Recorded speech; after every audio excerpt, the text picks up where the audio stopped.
Hello and welcome. My name is Dr. Raj Persaud. I'm a consultant psychiatrist based in private practice in Harley Street, London, and I'm delighted you're joining me today. I have a friend, a guest, Heather Mendick, who is joining us, who's going to be talking about a very interesting subject with me about the way in the modern world we start romantic or intimate relationships.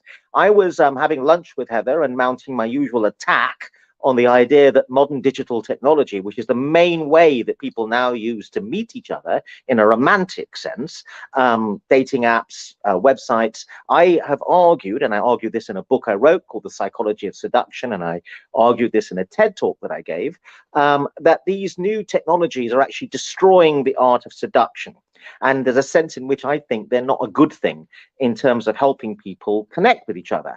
And Heather, much to my surprise, mounted a very spirited defense of dating apps and talked in a very positive way about her experience of using them. And I was very impressed with the way that she was actually adapting to and navigating this new digital universe of how people start or conduct relationships. So I'm delighted that Heather is joining us, and we're going to be discussing her approach to this. So, Heather, first of all, let me ask you, you do use dating apps. Tell us a bit about which apps you use, if you can talk a bit about that, and what your experience is of them. Okay, so I've only been using dating apps since July. So I wasn't planning on going on them. It's a kind of strange thing to do in some ways. I was 51 when I started dating apps, and I use Bumble. And the two main dating apps are Tinder and Bumble in terms of like the numbers of people on them. And I chose Bumble because I think Tinder seems to have kind of, when you read reviews of it, it seems to have gone in a kind of slightly dodgy direction. And Bumble, women get to send the first message. I really like that. It's the only dating app where that's the case. So that's why I chose it. And my experience. So I'm not looking for romantic relationships on it. These, a lot of these apps are mainly kind of hookup apps. I think it will probably be quite difficult to find a relationship on Bumble. I think there's probably other apps where it's easier. There's a whole range of dating apps. But I think they are very effective as a mechanism if you want to meet people and have sex with people. It is just a really good. For me, it's better than the old-fashioned way. The old-fashioned way where you went clubbing or you went to a bar and, it was all very awkward and you didn't know who was coming up to you and who they were. And yeah, it was all a bit random. Whereas this is, I think, much easier for me, much easier and much better. Okay, so first of all, it sounds like you're having a pretty good time on these apps. I mean, the way you smile as a psychiatrist, I have to say, even as you talk about it, you've got a lovely smile. So was that because you tried it as an experiment, it sounds like, and what happened next seems to have surprised you, I think. So let's talk about your first moments of engaging with it and what you were thinking about doing it before. What prompted you into actually trying it? It sounds like actually you were a dating app skeptic, or you were wary of doing it, right? So had you discussed it with friends who'd used it, or what was happening before, and what pushed you over the edge of making the decision to actually try it out? That's a really good question. So, as you know, I spent a lot of the recent years trying to get Jeremy Corbyn elected to number 10. That really didn't work out. Then there was the pandemic. So I wasn't really thinking about any form of relationships for a really long time. So for about 8 years. And then I did meet someone, and that kind of made me think about it again. And when that finished, he actually suggested that I go on dating apps, which I was a little bit resistant to at first. And then I think I told you, didn't I? I watched that film. It's not an unproblematic film at all. The one with Emma Thompson. Oh, right. Yes. Good luck to you, Leo Grand, something like that. Yes. And it just she's an older woman who meets a young guy, and yes. It's about this dynamic and about the younger woman pursuing sex. The older woman pursuing sex, is that right? Yes, I would say so. And he's a sex worker. I didn't want to go to a sex worker, but I thought, well, what the hell? I might try a dating app. So I put a profile on, and I kind of did this whole thinking through beforehand. You can't really entirely think these things through, but I made sort of deals with myself, like I would always be honest. I thought that was really important. So then I went on. Then I've started a diary, because even though there is a lot of positive things that I've said, there's a lot of really negative, toxic things about these apps. And to get the positive stuff, you have to work your way through the toxic stuff and not take it personally, not let it affect me.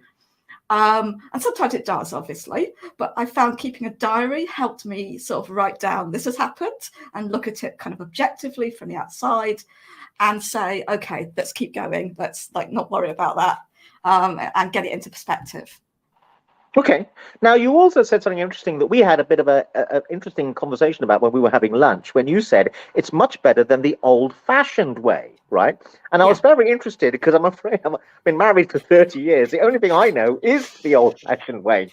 Although I did go speed dating, even though I've been married for many years, as research, purely research, I hasten to add, for a BBC program that were challenging me about the thesis I advanced in my book, The Psychology of Seduction, where I said, if you know the technology and the laws of psychology and the laws of attraction, you can make anyone fall in love with you, which was a very bold claim.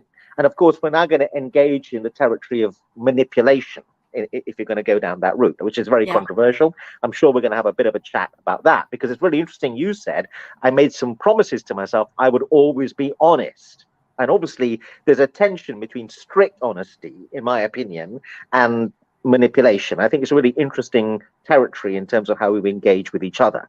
But I want to focus on the old-fashioned way, because I was slightly surprised by what you said, because I didn't see what was so wrong with the old-fashioned way. You said, I said, well, you mentioned that Bumble, the woman is the one that makes the first approach, and that seems to be very important to you, right? So I said, in the old-fashioned way, why can't a woman go up to a guy in a bar and start the approach or initiate in that way, for example? And you were quite interesting on that, because I see you as a very confident person. You were kind of making out how problematic to some extent that element is. And this notion of being in a bar and people approaching each other, you're saying is way inferior to the apps. Tell me a bit about that. Let's contrast the old-fashioned way, what's problematic with it, with the new way. Yeah, okay. So it's difficult because the old-fashioned way I mostly experienced in my 20s and 30s. So I was a different sort of, I was less confident then, I was less sure of myself than I am now. So it's not a like-for-like comparison, because I don't know how I'd be with that method now. But my feeling is, so you're saying it's destroying the art of seduction, but I would say also, well, what's so great about seduction? There are lots of problems with the art of seduction. And particularly from a woman's point of view, the assumption is always that in terms of heterosexual relationships, the assumption is that men always want sex, and that women's role is to hold off, to hold out, to be seduced, to be in that passive position, and the man's role is to seduce, right? That is the kind of background assumption. And it's not that you can't break out of those roles. Of course, people can break out of roles. But when you break out of those roles, you're judged for it in particular ways. And that's difficult. And it also means if you're being judged by the person that you're approaching, that's a problem as well, because you may not want that judgment put on you initially, and you may not know how that person will react to that behavior from you. So I think it's very difficult. Certainly at my age, I could not, as a woman in her 50s, go up to someone, who's there with his mates, who's 28 years old, say, hello, I'd really like to have sex with you. Okay, that is totally impossible. Okay, it's unimaginable, right? It wouldn't work. We all know that would work. On an app, you can do that. It's a much more, it's totally possible. It's totally common. That's something, it's much more private. So it's safer. If that person suddenly unmatches with you, you've lost nothing. It doesn't matter. That person doesn't know you. All they've done is see some photos of you. You're not in a public place where other people are experiencing your kind of rejection. And there is a kind of acceptance that people can be direct on these apps, that there is a possibility of meeting on more kind of equal terms, I think, than seduction allows. Okay, so I think that one of the things you're saying is that the rules of the game, in terms of the sociology of the conditions under which you meet, everyone accepts certain rules on the app, where in a bar, it's not quite so clear what's going on when a guy is with a group of people and you go up to him. Whereas in an app, it's more acceptable. It's kind of more almost expected, right? This thing about the woman making the first move in Bumble seems very important to you, and I found that a bit puzzling as to why that is so important. Tell me a bit about that. So on dating apps, there's a ratio issue that there is. I think on Tinder has 80% men compared to 20% women.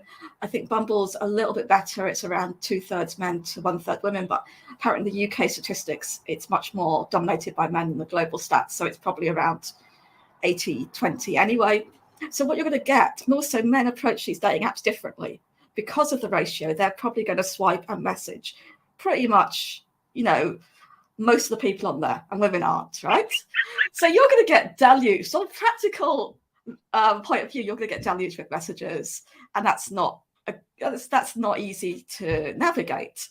And most of those messages, because men are sending out lots of messages, are going to be really not helping you to distinguish. They're going to be hey, or hey babe, or something like that, right? Very generic, but they can send to anything and anyone.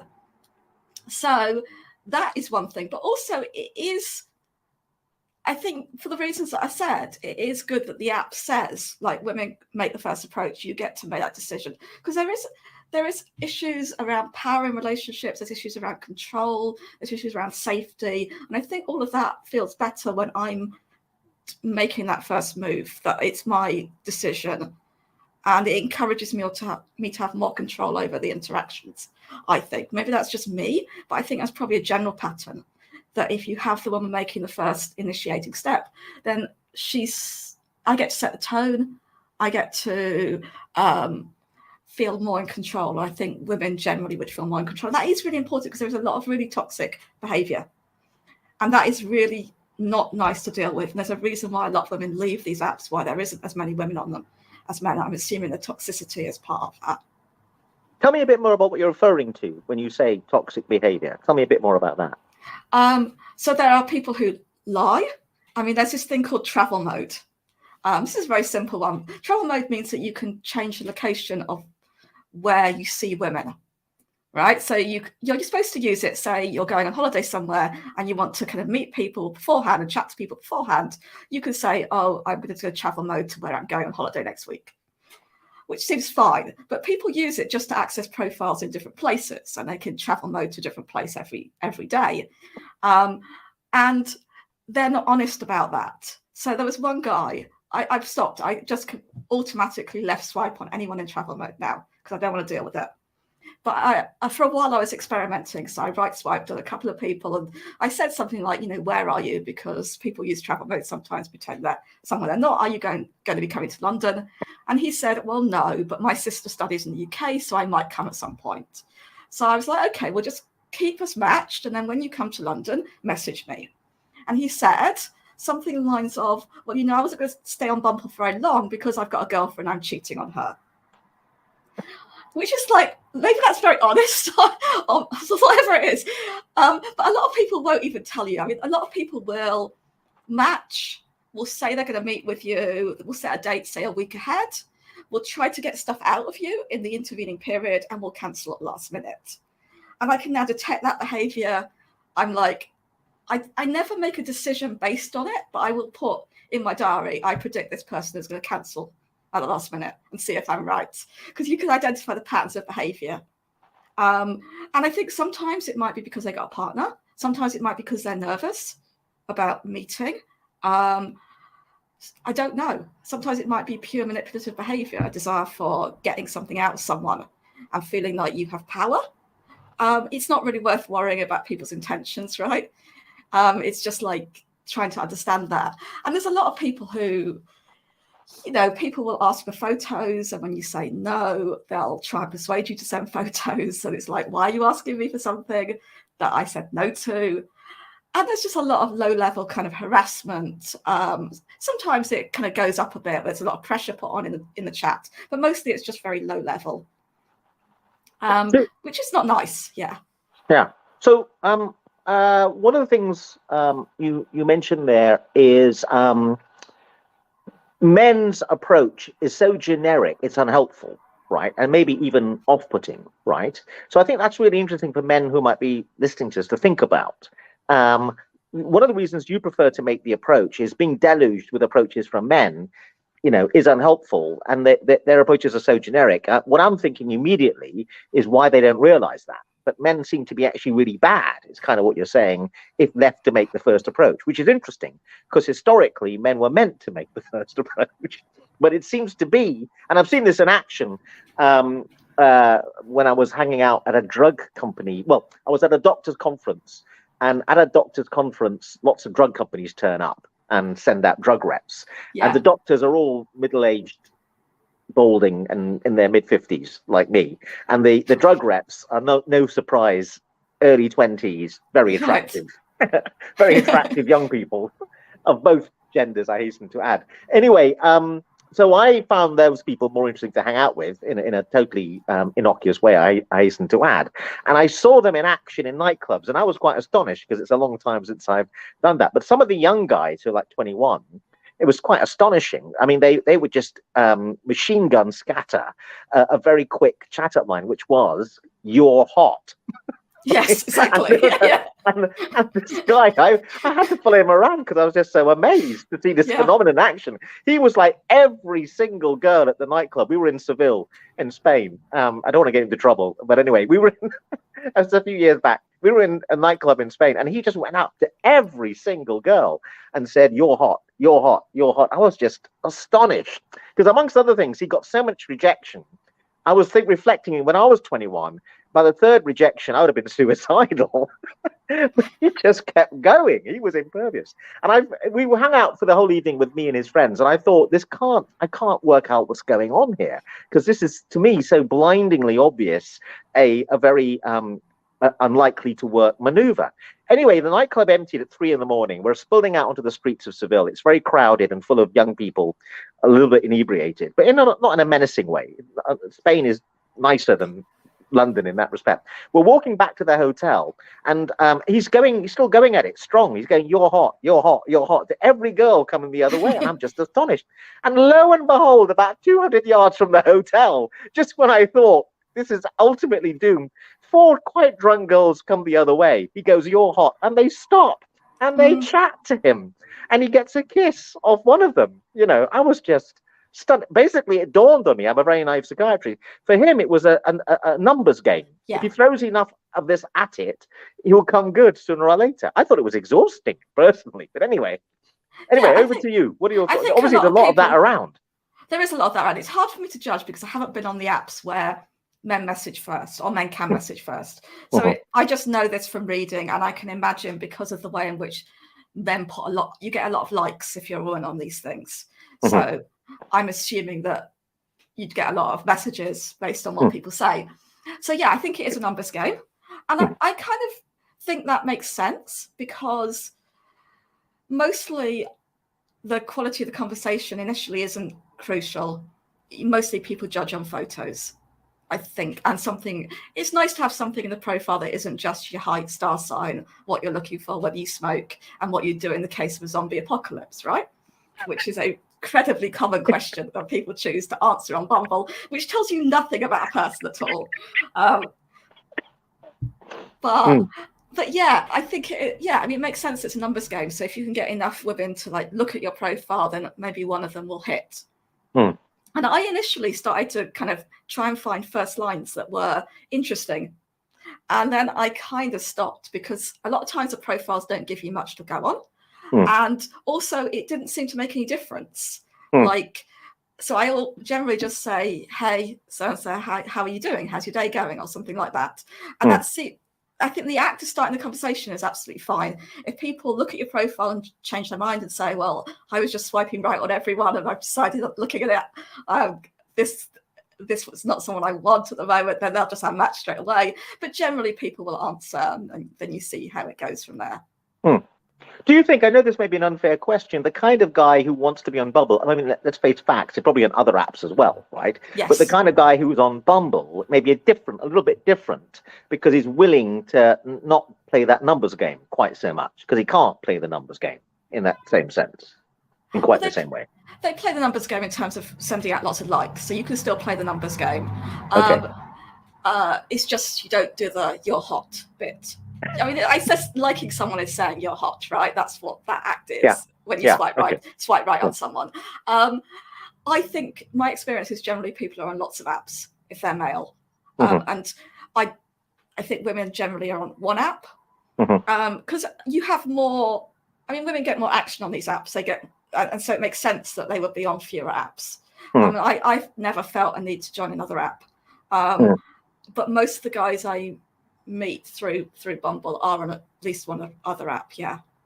Okay. Now tell us a little bit more about the initial encounter, because my argument is that people are really bad at this. And this phenomenon you describe where people banter with each other via text message for quite a bit and then never meet. And it's very frustrating because they set up a meeting. And what on earth is that about psychologically? I can't fathom why they're almost stringing you along and then don't do. I've noticed not just you, but a lot of people have mentioned this phenomenon, and it's very frustrating. One guy I was talking to who is in the tech industry was thinking of trying to create an app that eliminated that possibility because it's so common. And there is this other app, I think, called Thursday or refers to Thursday, where by definition you have to meet up, it seems, as part of the constraint of that app. Otherwise, if you haven't made a date by a certain time with the person you're bantering with, the data gets wiped or something like that. You're actually forced to set up an appointment and turn up, apparently. So it shows it's a really widespread problem. So what's going on there, in your opinion? And what's your experience of that? So, yeah, it is definitely a widespread problem because a lot of people in their profiles will put, I don't want to just message, I want to meet up. And so it's clearly, massive. So I don't know. Like I say, a lot of things are going on. I think there is a lot of anxiety. And some people have said that. Some people at a certain point will say, actually, I'm really worried about this. And then we'll talk about that. And sometimes that means you meet up, and sometimes actually they just go silent when you're supposed to meet, and you realize they haven't got over their anxiety. And one thing I've really noticed is, like, when I was younger, I think I was very, very confused and anxious about relationships and sexuality and everything. And now that I'm less confused, I'm more less anxious around it, I can really see the confusion, anxiety, and the lack of confidence in men around relationships and sex. And so I kind of tend to be a little bit generous, I suppose. And if somebody does cancel at last minute, to give people another chance, because I know there's a lot of anxiety. And for example, when someone deletes an account and then reappears 3 weeks later, I'll generally swipe right and ask them what happened. And that's, it's like, and one of them said that he deleted his account because of the dread just gets to you sometimes, was how he put it, which I think is probably really, really common. I think there is some people for whom that is all they want. They don't want to meet up. That they can have very satisfying sexual encounters through messaging, through video chat, through sharing photos, and so on. What I would like is for people to be honest about that. I think there's a problem that because for a lot of people they don't want that, they feel like they can't be honest. But clearly there's a lot of women who want that as well. Otherwise there wouldn't be men complaining about women not meeting up. So it'd be nice if there was an app for people who don't want to meet up, who just want to have relationships through the app or through WhatsApp or whatever. And I think there is some people, probably somebody said to me, maybe they have partners, and so maybe that's why. I don't know. Like I say, I'm not really digging that deep into people's intentions. I'm like spotting patterns in it, which obviously that really interests me as a sociologist, but it also really interests me as in trying to cope with this app so that I don't feel, fuck it, I just want to leave this app because it's just too grim, and because there are things that I get from it, and it is, I think it is worth staying on it. So I don't know what's going on, but I do find that it's a very fast app.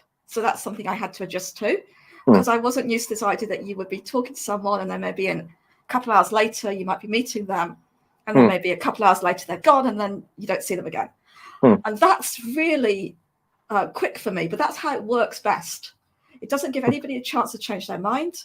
It doesn't give anybody a chance to get super anxious. It can still be seen as responding to that very immediate impulse to get in touch with this person, to feel connected to that person through the app, and then to want to see them. And it doesn't really work so well when you're like, it can work. I have lots of times arranged to meet people at the weekend or the following week, and it's been fine. But those those arrangements are far more likely to fail than that I will see you in, 2 hours time arrangements. Now, it seems to me that the digital banter, the digital encounter is a prelude to an actual real life physical encounter, right? Yes. And what you're trying to assess, for you anyway, and for a lot of people like you using the app, is what's it going to, hopefully there's a prediction that I've engaged with this person. I think I get on with them. I think meeting with them is relatively safe. In other words, I'm not wasting my time and it's not going to be boring. Right. And then you meet with them and sometimes it's boring and they're not what you hope they would be, and sometimes it's quite exciting and it works out. But one of the reasons why I think people that are not turning up is that they're actually unable to be confident that they can make it interesting. You see, what I find interesting as a psychiatrist, I think this is a bit more like any skill in life, like playing tennis. And again, we're going to engage maybe in an argument over this, because romantics, I'm not accusing you of this terrible thing of being a romantic, but romantic people, or who people have the romantic view of relationships, say it's like chemistry. It's mysterious. It's poetic. It either happens or it doesn't happen. It's like the roll of a dice. Whereas the scientific pragmatic view says if you observe certain basic rules, you can make any physical engagement, i.e. real life encounter, work. But you've got to turn up with the right attitude of trying to make it work. Okay, so I think there's something interesting, first of all, about the poor predictive level of the digital engagement, that it doesn't really predict, it seems to me. And I'm interested in what your experience is and whether you're looking for pointers as to whether then the physical encounter is going to work as in a satisfying a way as the digital encounter. Because the digital encounter is a prelude to the physical thing, and you're hoping it will predict the physical thing, right? So what are your thoughts about that? So like I say, I do spot patterns, and there are predictions that I can make. And they're not always right, but I do get a feeling, and it's not necessarily, I wouldn't be that chat in isolation that I get feeling from. It's the fact that chat is like the chat of like 3 other people. And in those cases, this is what happened. So there are definite things, but absolutely can't predict for sure. I mean, it's kind of interesting. Like I met one person and just a normal chat, and it was, and we met up, and then he was like, actually, I wanted to, but I can't have sex with someone I don't feel any emotional connection to, that I don't know. And that was it. It was just, he didn't know that about himself for sure. And obviously I didn't know that about him. And so things are really unpredictable and really interesting, because of course that's normally the thing you'd expect a woman to say in that context. And of course, people are really complicated, and we need to have much more understanding about that men consent or don't consent as well within heterosexual sex. And I don't think we talk about that very much. So what we're talking about, predicting how the digital encounter predicts the physical encounter. So I think it is useful for working out whether someone's going to be listen to you, and that's really important, and pay attention to you. That can help, like how people interact, where they say, yeah, I'll be over in a certain time, and they're reliable on that, and they message when they're leaving. All of that kind of stuff is really important, because it's about them thinking about you as a person rather than just thinking about themselves. So there's a lot of things like that I do pick up from the conversations. And again, sometimes I'm like, actually, I probably should have just ditched that one, because I could kind of tell from the way they were communicating that it wasn't going to work out that great. But again, I kind of want to have a trusting view of people and to give people chances. I suppose that's my nature. I don't believe in nature. I'm a sociologist, but you know what I mean.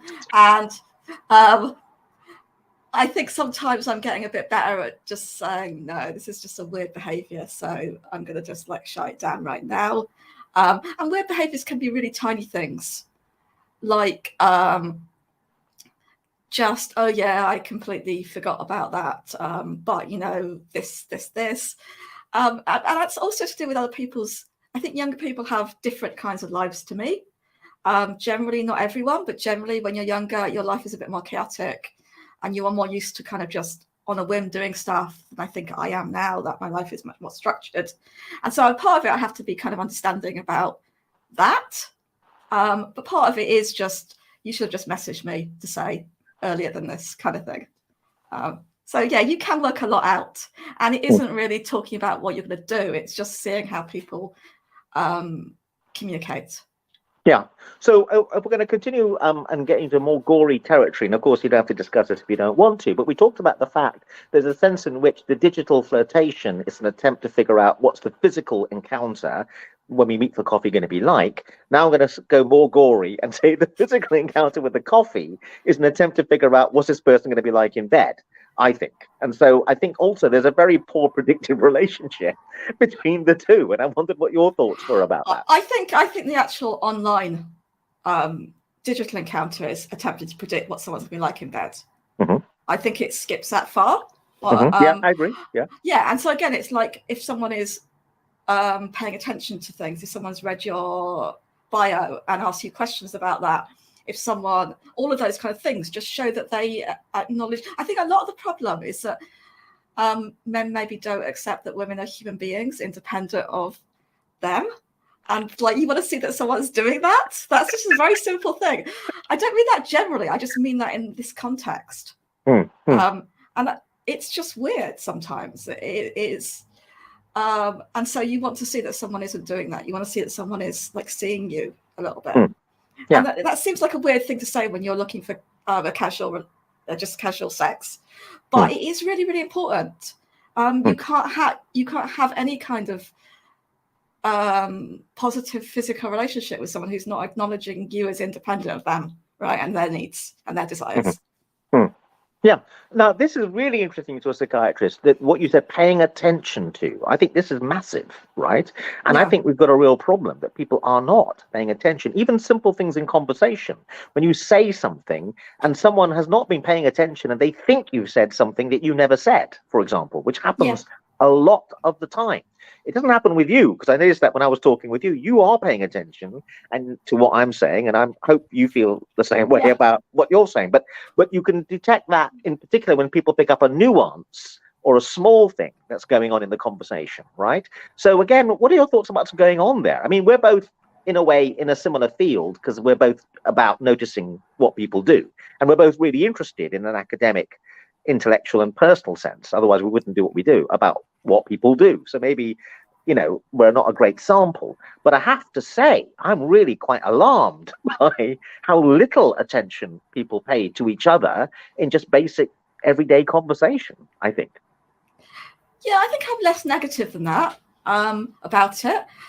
I do definitely tend to overthink things, so I definitely pay a lot of attention to the micro interactions and to what these mean and to what people are saying.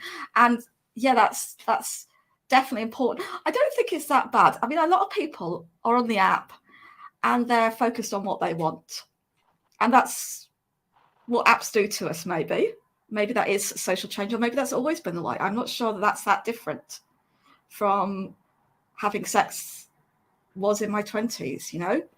I think there's a kind of structuring of heterosexual sex around male desires and needs rather than women's.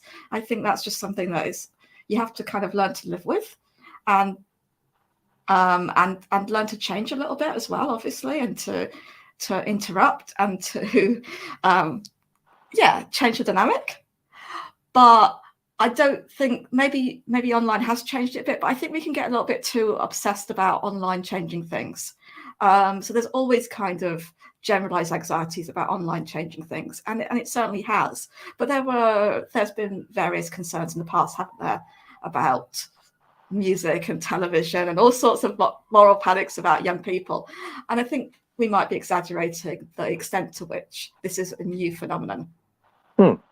But let's talk a bit more. So one of the clues is someone paying attention. And another clue to me is someone caring, what it is to care for another person or be concerned about another person. And I, again, maybe sounding like a grumpy old man, I think that has deteriorated, in my opinion. Maybe it was never great in the first place. But I'm not sure that people even know what it is to care for another person quite a lot of the time, or be concerned about someone else. Again, it goes back to your point that people are obsessed with filling their own needs.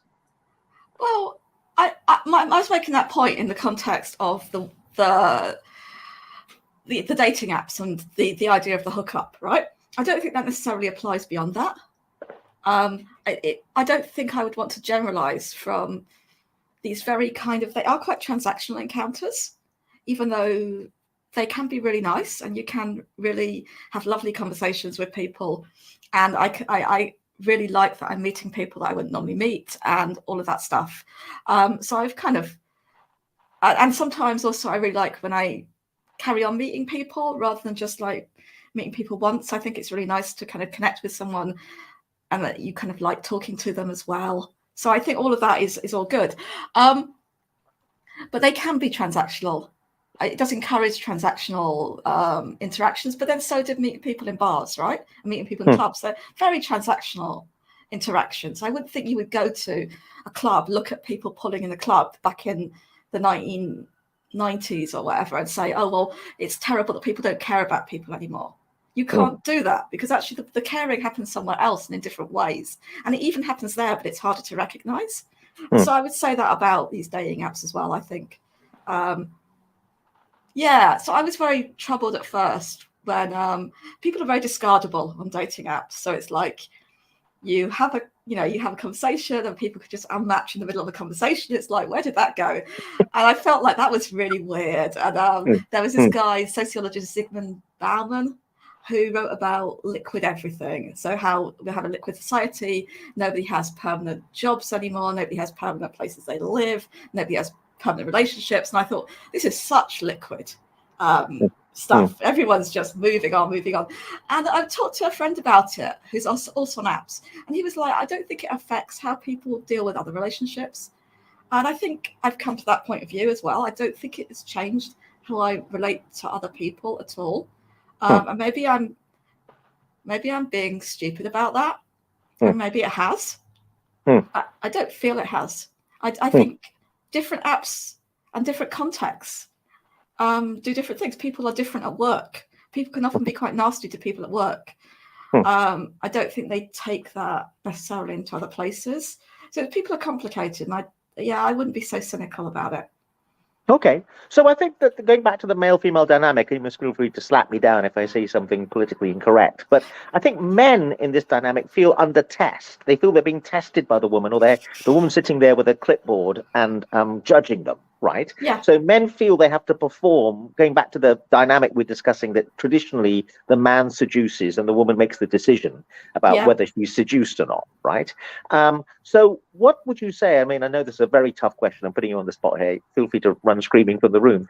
That the classic errors that men make. You know, when you're talking to a man, he's trying to inculcate desire, and yet they're often clumsy or bad at it. And in the film Groundhog Day, Bill Murray repeats the same day again and again, and they make the point really well. He's trying to seduce Annie McDowell, and he's got enormous attempts to get feedback from her and repeat, because a day is repeating. So, and what the film makes the point beautifully, that despite the fact he gets a chance to correct the errors, he keeps making errors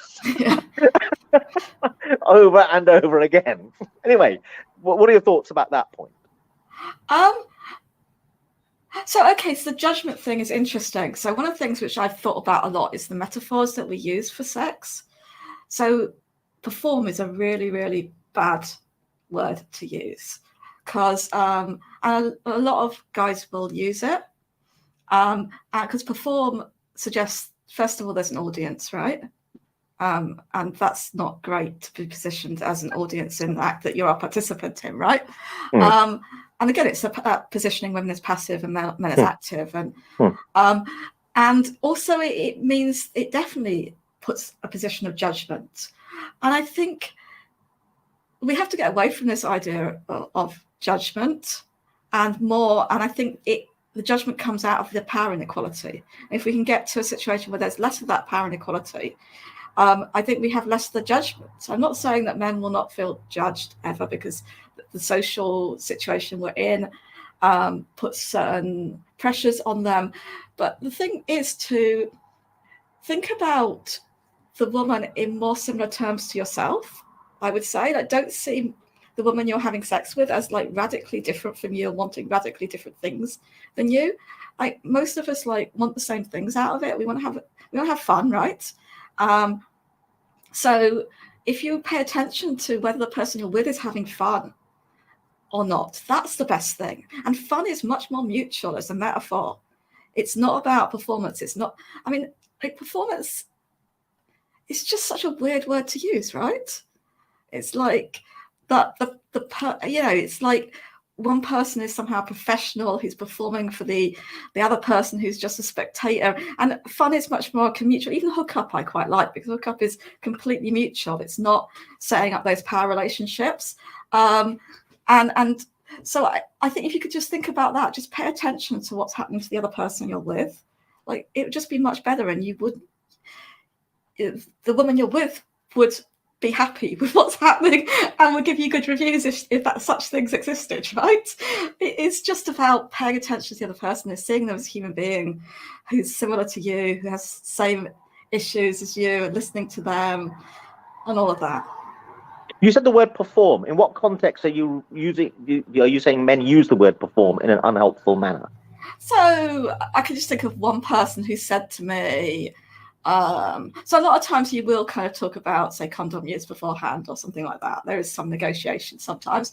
And he said, oh, well, I'll perform better without a condom. And that was just a weird thing to say, right? But he's not the only one who's used the word perform. Yeah. Okay, all right.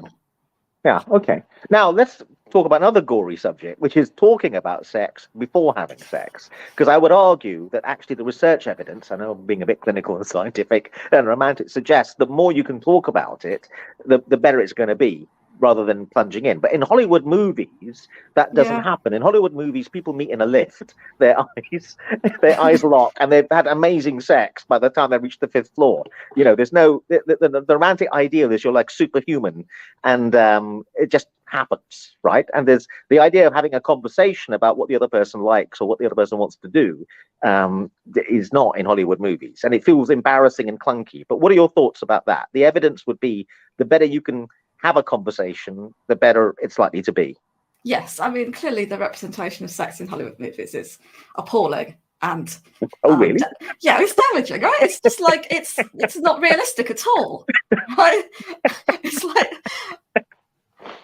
yeah, I mean, I agree. And one of the things it misses out is the fumbling nature of first sexual encounters, right?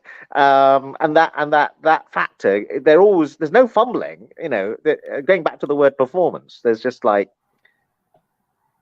so there's things that happen in it which are commonly in sex that's depicted on screen, which are really difficult to do, like having sex standing up against a window. Like, the guy's got to be pretty strong for that to actually happen, right? That's really. I get the feeling you've tried this stuff.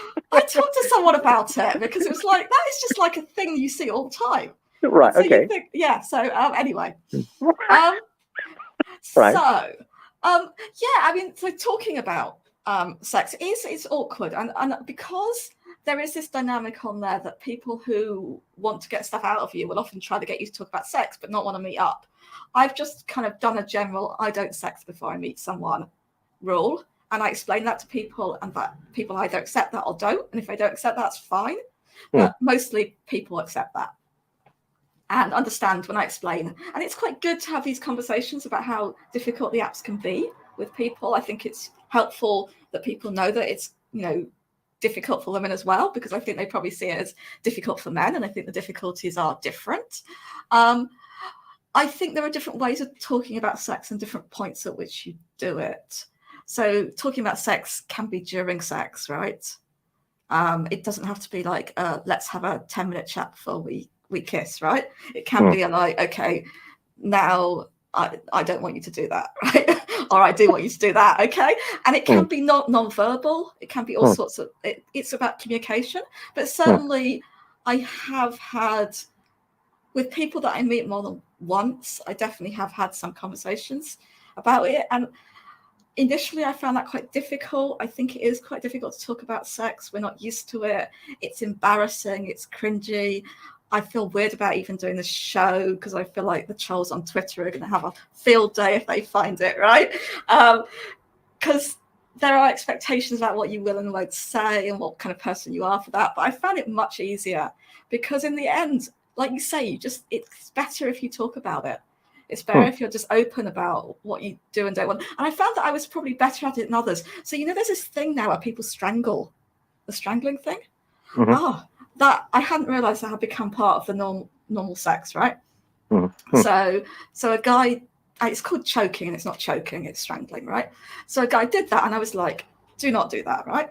And I thought it was just him, and then someone else does it. I'm like, what is this thing, right? And we had a conversation about it, and this guy said to me, well, actually, most young women ask for it. And then so obviously I'm a researcher, so I went online and I looked at research on this. And a lot of women say they want it because they think it's an expectation, but they don't actually, they really don't like it. And I thought it was a good sign that I had absolutely no problem as soon as it happened, just saying no straight away and explaining why. And I thought, well, if I can do that, then I'm fairly safe, because you do have to feel like you're going to be able to say what you do and don't want to do, when you feel comfortable, when you don't feel comfortable. Like, even though you're arranging to meet people to hook up, you have to be able to like make a decision sometimes that you don't want to, and allow them to make a decision sometimes that they don't want to. And so, like, navigating all of that, like consent, we don't really have good discussions about consent in this country. Consent is a very complicated thing. It isn't just a once and for all decision. It's a thing you negotiate all the time, right? And so it's having that, being able to sort of have those conversations and is really important. And I think you just have to decide you're going to get over it. Just like I decided I was going to be honest. I've just decided I'm going to get over all those issues, all those feelings of shame, and not feel them. Because it's not, otherwise it doesn't work. It really doesn't work. Yeah. But let's, again, keep with this gory subject, because I think it's very, very important. I'm talking about sex during sex, right? I think for a lot of people, if they're starting to have a conversation about what they like or don't like in the middle of the sex act, they actually take an automatic view that something's failing, right? The very fact you're having a conversation is a sign it's not going well. And because, again, that's a Hollywood idea. And actually, that's the wrong interpretation to take. The more you can take guidance or whatever, or training or whatever the word, or a conversation, the better it's likely in the end to be. But to just view the fact that talking during sex is a sign of failure is often a common idea and not helpful, I think. What are your thoughts? Totally agree, for all the reasons I just said. Yeah, totally. It's nonsense, right? It's like, I mean, it varies how much you talk, and sometimes when you know a person quite well, you're not going to talk very much, right? But there's no reason why. I mean, sex is a thing where you kind of take breaks, right? It has different rhythms to it. It's not like you pursue. I mean, I really don't like this kind of normal sexual script where you start start with a male erection, end with a male ejaculation. It's the classic heterosexual sex.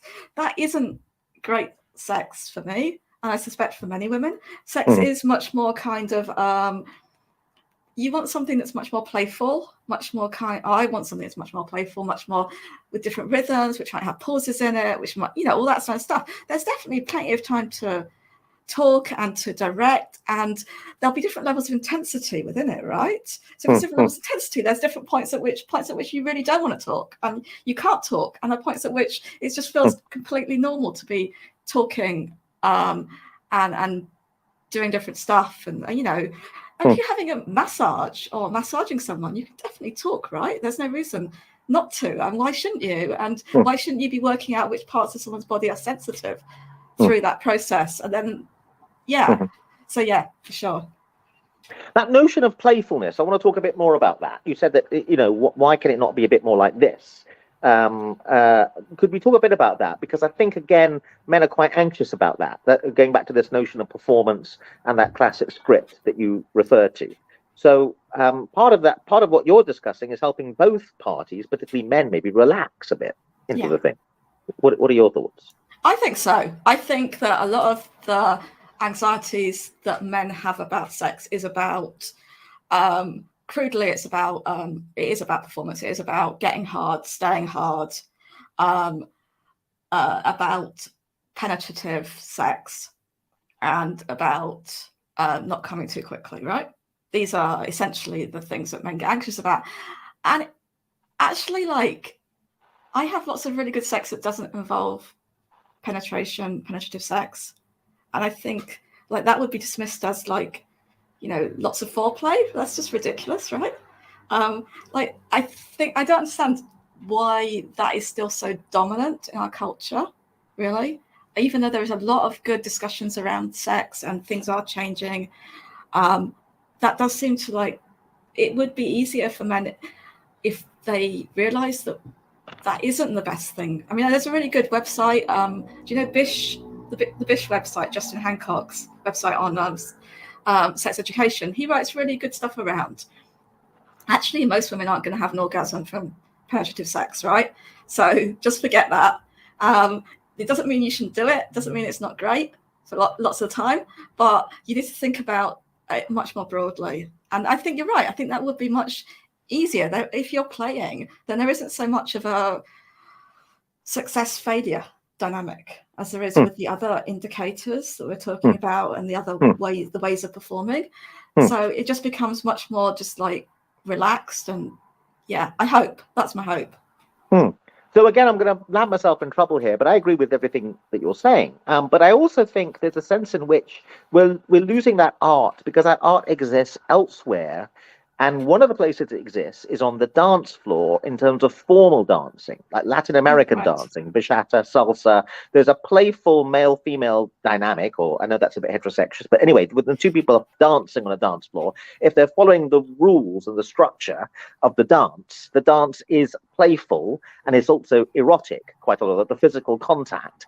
And I think that although salsa is making a comeback to some extent, and Latin American dancing is making a comeback, but there was a time 50 years ago when that was the classic way people met. They met and they did this formal dancing thing. And today, if you want to do Latin American dance, people often, there are holidays now where you go to Cuba or the Dominican Republic and you tour these clubs there. Yeah. And you can go till 5 a.m. dancing in different places. And there's something also quite nice that strangers will dance with each other. And it's a relatively safe environment actually for that. We were talking to a because obviously I do a little bit. I'm dance very badly, but Latin American dance. And when you go to some of these clubs, the women are on the side of the dance floor doing the steps. And the reasons they're sitting there doing the standard things, they want to indicate to any man who's going to ask them to dance that they can actually do the dance, if you see what I mean. So It's quite interesting that I think the demise of things like that, in terms of ways that people can hold each other and have contact in a safe thing, it's not going to end up being creepy or exploitative, are lost. And that's quite important, I think. I don't know what your thoughts are about that. Yeah, maybe. I mean, I'm not, that's a kind of more individual kind of psychiatrist approach. I'm more kind of the sociologist approach, I guess. And I think the problem, even if you dance, you're still going to have some issues around sex, because sex is defined by society in certain ways.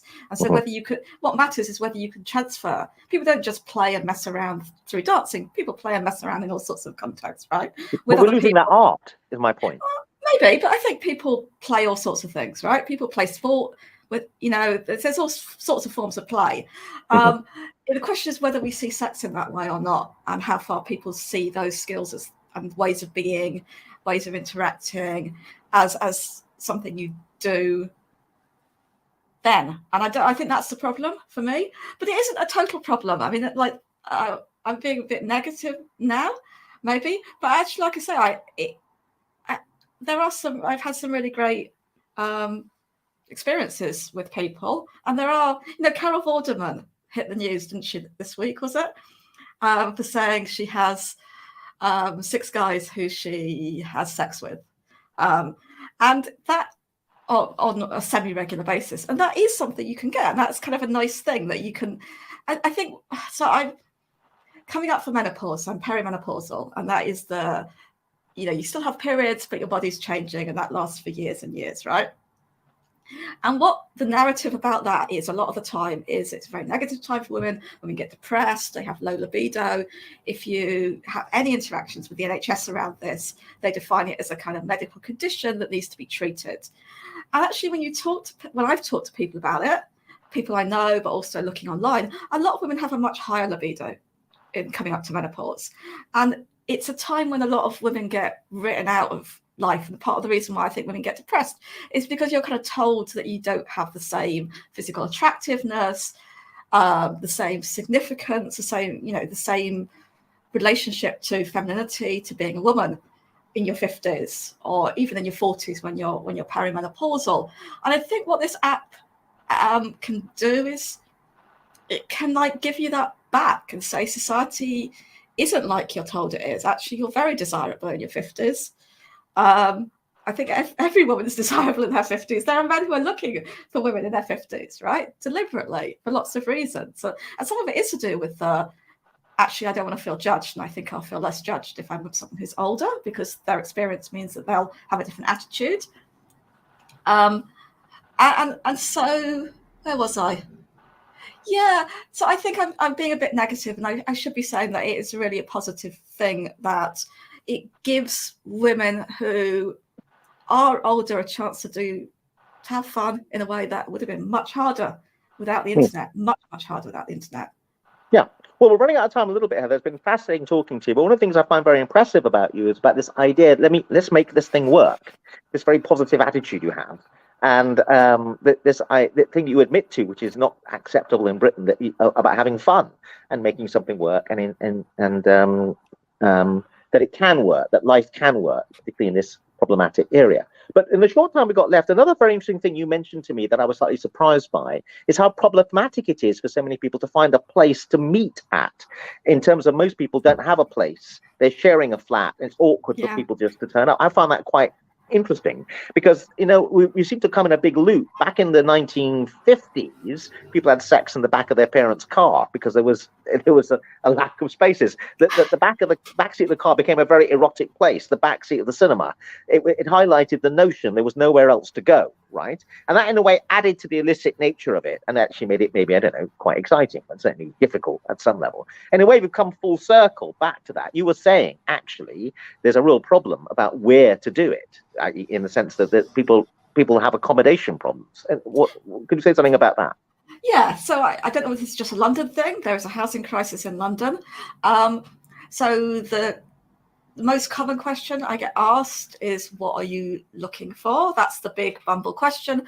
After that, the question is, do you live by yourself? That is a really common question, because some people are living in really kind of cramped accommodation. They've got quite a small room. Sometimes people are sharing a room with other people. Sometimes that's fine for them, and sometimes it really isn't, because a lot of times people don't want automatically for people to know their sex lives, right? And to have to talk to another 4 people about their sex life. It's not always something that people want. There's lots of tensions with people who are sharing flats with other people, right? So I think even when people have a private space, it's not necessarily one they want to use. People very rarely, guys in their 20s and 30s, very rarely have their own spaces now. So yeah, it's definitely given me an insight into a different aspect of the housing crisis in London. And yeah, it's terrible, right? It's terrible. We need to build more council homes. We really do, for lots of reasons. But that means you have to invite people back to your place then, quite a lot of the time. Yeah. Okay. And did you have some thoughts about that? So I think when I think about comparisons between when I have people come to me and when I go somewhere else, I think I feel more comfortable in my own place. Yeah, it's just like I know where I am. I know what how things work. If anything happened, I'd feel like, I guess, much more in control in my own place than going somewhere else.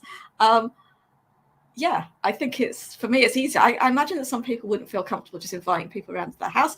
I do sometimes do that. I'll meet you at the station, or I'll meet you in a coffee shop or whatever first, because I think that puts a kind of little bit of distance and you can just suss someone out a little bit. But generally, people aren't gonna, most people are nice, most people are okay, and they're not gonna, I just generally trust people. People may do things that I don't like, but they're not going to do anything that's really dangerous or harmful. That's my experience with people. So that's where I'm at with it. So I don't worry about that. I don't really worry about my safety. I've never worried about my safety walking around at night in London, where some people do. I understand that. And I'm not saying that, I'm not saying people shouldn't worry about that. It's just I don't. And I think that's to do with my attitude to people and my sense of my own confidence as well in dealing with situations. Like, someone asked me about it, and we're talking about, there's definitely a difference in physical strength, most likely. But I think that psychological strength in situations like that is much more important. And I would say that I probably have more psychological strength than most of the people I'm interacting with, for various reasons. Like, the whole kind of shit that went down in the Labour Party has probably built my psychological strength up hugely. And having to kind of go public with stuff on YouTube and things around what happened. So yeah, I mean, even the fact that I can have this conversation, I think I'm fairly confident and strong, and I can handle situations. And there are occasions where I say no and someone carries on, and I just say, I have said no, you need to stop. And they always stop. You have to be very clear, and you have to have the confidence to be very clear, and to not to trust yourself. You have to trust yourself, as well as trusting other people. Well, Heather, it's been lovely talking to you. We're completely out of time. It's been fascinating talking to you. Thanks very much for being so honest and sharing. But you have a Twitter feed. People can follow you on Twitter. Could you say briefly what else they can do if they want to follow you? On ResearchGate, I know you can follow. You follow there. Yeah, you can follow me on Twitter at Helen Slagle, and that is the character from Howard's End misspelt. Okay. And I'm also on YouTube, so you can just search my name and find my YouTube stuff. It's nothing about this. My YouTube channel, of course, is totally left politics. People will find you fascinating anyway. Thank you very much indeed, Heather. Thank you. Bye. Cheers. Bye.